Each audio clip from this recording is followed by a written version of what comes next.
Bismillahir Rahmanir Rahim. Allah chooses whomever He wills of His servants to warn of the day of meeting. Allah bestows His bounty upon whomever He wills of His servants, but no one understands this except the people of understanding, except the ulul albab.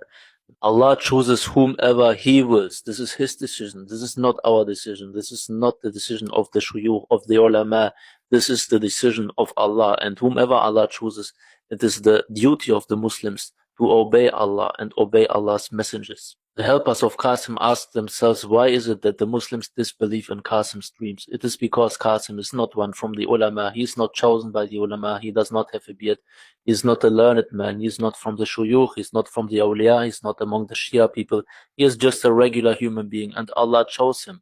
And this is the reason why the Muslims disbelieve, because they are envious that Allah bestows His bounty upon whomever He wills of His servants.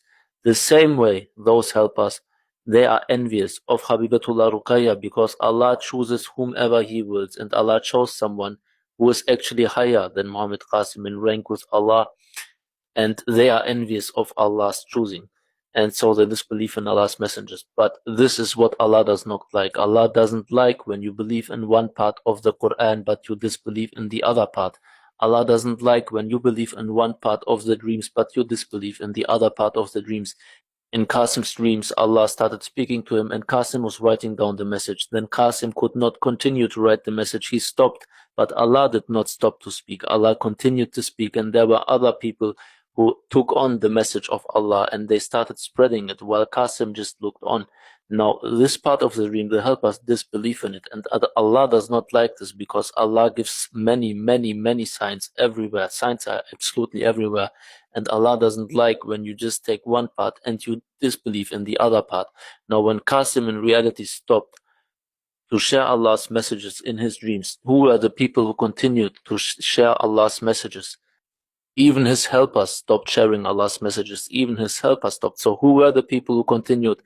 Who were the people who continued to receive Allah's messages? Because someone had to receive the messages from Allah after he stopped, as he saw in his dream. And this is Habibatullah Ruqayya. When he stopped exactly at that time, Allah sent her in his group to straighten his people, to straighten his helpers, but they disbelieved, and he disbelieved out of envy. And this is the truth of what happened. And we are still sharing Allah's messages. She is receiving Allah's messages in her heart. Allah is speaking to her in her heart.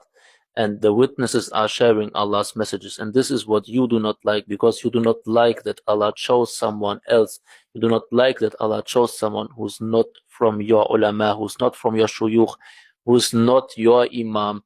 Allah chose someone else, and you do not like this, and out of envy you disbelieve, and you even disbelieve in your own book, in your own Quran, which is the truth from Allah, and Allah's laws are in there, and you help us disbelieve in Qasim's dreams.